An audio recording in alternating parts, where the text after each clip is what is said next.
Ekmek, su, aş bulmak gecikebilir. Temele taş bulmak gecikebilir. Devlete baş bulmak gecikebilir. Adalet gecikmez, verilmelidir. Bugün adaleti konu edeceğiz. Adalet üzerine konuşacağız. Hayli zor bir konu. Varlığın ekseni olan adalet ve tabii beraberinde zıddı olan zulme de temas edeceğiz. Kepkebi mismara tebdil eyleyen perverdigar, laneyi mürgi garibi kul yıkar Allah yapar. Garip kuşun yuvasını kul yıkar Allah yapar. Peki böyle bir beyt ne gibi bir sebeple, ne oldu da zuhur etti? Adam niye söyledi? Şöyle bir hadise anlatılır. Bir memleketin söz sahibi, hüküm sahibi olan zalim bir kimse var. Oranın insanları üzerinde hüküm sahibi ama maalesef zalim. Bir kadıncağıza göz koyar. Onu elde etmek ister, çare olarak da kocasını bir bahaneyle öldürtecektir. Böylelikle dul kalan kadına sahip olacaktır.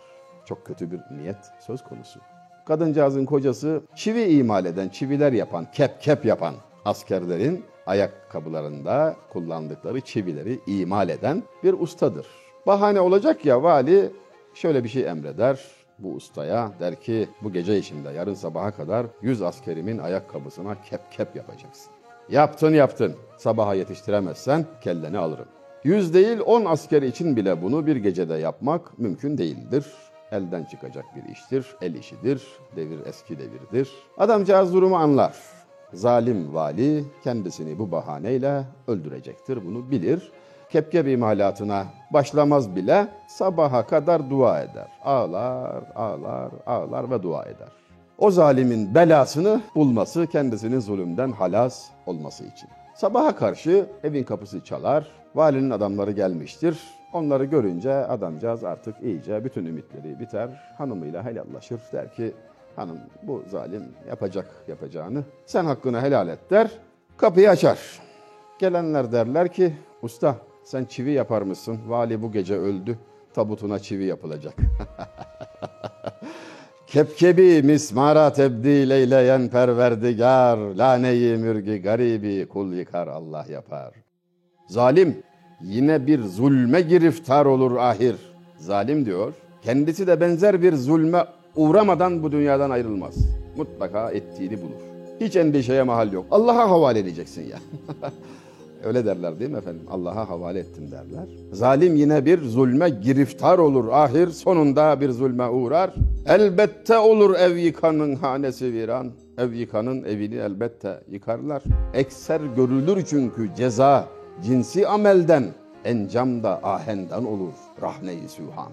Diyor ki ettiğin zulüm cinsinden bir zulme uğrarsın ey zalim. Ne yaptınsa ona benzer bir şeyle genellikle öyle olur diyor. Ve örnek veriyor. Hani diyor şu törpü var ya, törpü eye derler. Bıçakları keskinleştirmek için, aşındırmak için kullanılan bir alettir. Bıçaklara ettiği o aşındırma işini ömrü boyunca sürdürür. Bıçakları eğeler, zayıflatır, inceltir. Bıçaklara ettiğini sonunda demire sürtüne kendisine ettiğini fark edilir ve çöpe gider. Ettiğini bulur yani. Nasıl ki diyor bir törpü, bir eye yaptığı cinsten bir ceza ile tarihin çöplüğüne atılıyorsa, zalim de yaptığı zulüm cinsinden bir zulme mutlaka uğrar, ettiğini çeker. Mazluma olur keyferi bedhuye-i zalim, iklimi gamın başka bir halet var içinde. Zalimin diyor kötülükleri daima mazlumu ezer, üzer, incitir, kahreder. Ne yaparsın diyor. Bu dünyanın tabiatı böyle. Gam iklimidir, imtihan ortamıdır. Sen de dışarıdan bakar zannedersin, dersin ki yahu hep zalim galip geliyor, hep zalimin dediği oluyor, mazlumun ahı yerde kalıyor filan gibi görünebilir. Ama iş imtihandır, hiç de öyle olmaz. Bugün olmazsa yarın ama mutlaka mazlumun hakkı yerden kalkacak, hak yerini bulacak ve zalim cezasını çekecektir. Zalimin serrişte-i ikbalini bir ah keser, rızka mani olanın rızkını Allah keser. Zalimin diyor ikbal ipinin başını bir mazlumun ahı kesiverir. Kolyelerde, tesbihlerde o imamenin veya baş boncuğun bulunduğu yerde serrişte bulunur. İpin başı demek. Serbaş, rişte iplik, serrişte iplik başı. İşte serrişte kesildiği zaman o gösterişli, pahalı, kıymetli Herkesin gözünü alan o boncuk veya kolye veya tesbih her neyse dağılıverir. İşte zalimin ikbal serriştesi bir mazlumun ahiyle kesilir ve o insanlara yaptığı zulmü elbette görür. Bir irfan sahibi, bir Allah dostu şöyle söyler. Allah'a ait olması gereken, Allah'ın evi dediği Beytullah olan kalbe sen kimi koydunsa ondan gayrı sana bela olarak o yeter.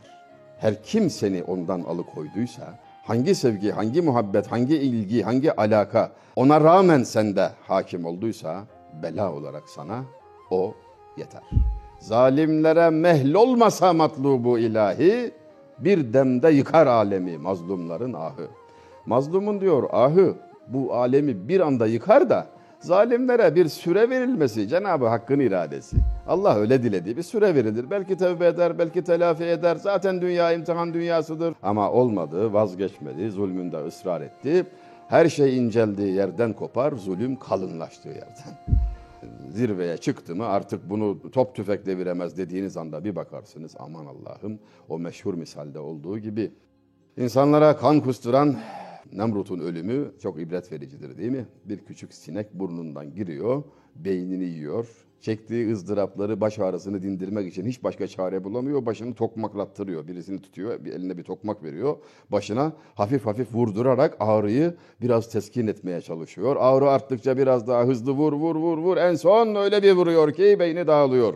Yani kendi eliyle, kendi adamına baş ağrısını dindirtmek için vurdurttuğu topuzla dünyadan cehenneme çekip gidiyor o zalim.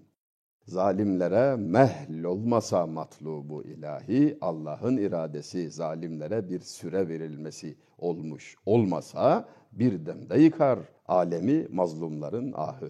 Arifi ahval olan bir halete dil bağlamaz. İnkılap eyler zaman ikbal olur idbar olur. Çıkan iner inen çıkar. Hiç canını sıkmasan. Yeter ki imtihanını düzgün ver.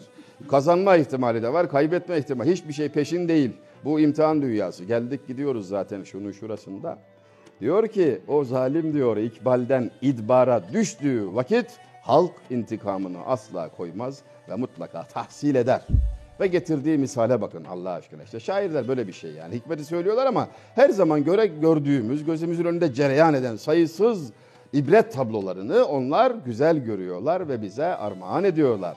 Ve diyor ki bu meseleyi izah sadedinde ikinci mısrada zahmdar olsa ef'i anı muran eyler efkende. Engerek yılanı diyor.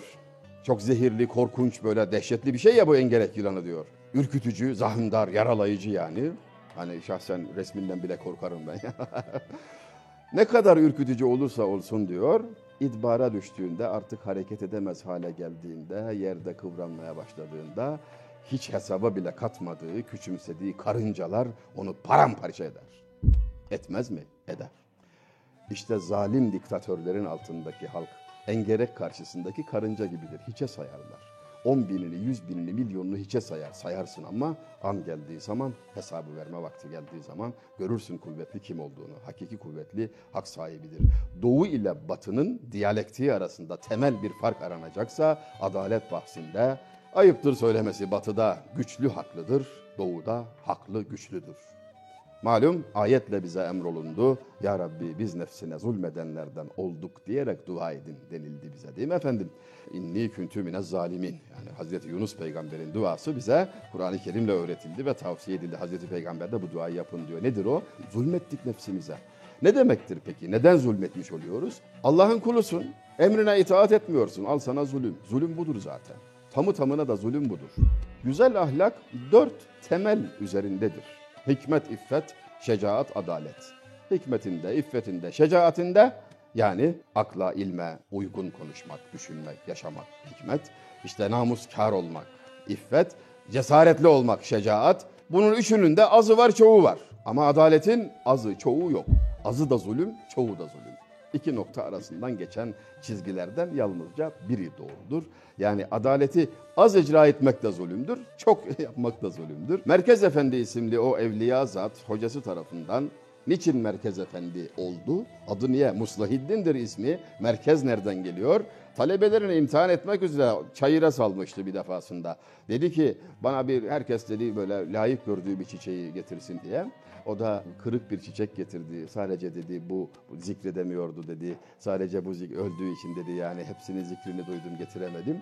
Onun üzerine sordu dedi ki kainatta ne görüyorsun? Merkez Efendi şöyle cevap verdi. Her şey tam yerli yerinde. Her şeyi merkezinde gördüm dedi. Yani tam bir rıza halinde. Neylerse güzel eyler, netmişse güzel etmiş noktasında işte diğer talebelere onun niçin tefevvuk ettiğini böylece gösterdi. Neden o üstündür? Çünkü tam rıza halindedir. Allah'ın kuluyuz ve Allah'ın tesadüfi işi yoktur. Onun her işi adildir, onun her işi yerli yerindedir. Erzurumlu İbrahim Hakkı Hazretleri'nin buyurduğu gibidir. Deme şunun için şöyle, bir necedir ol öyle, hayranı hak ol söyle, Mevla görelim neyler. Neylerse güzel eyler. Razzak-ı Kerim oldur, faalu hakim oldur, kadiru alim oldur, Mevla görelim neyler. Neylerse güzel eyler. Vallahi güzel etmiş, billahi güzel etmiş, tallahi güzel etmiş, Mevla görelim neyler. Neylerse güzel eyler.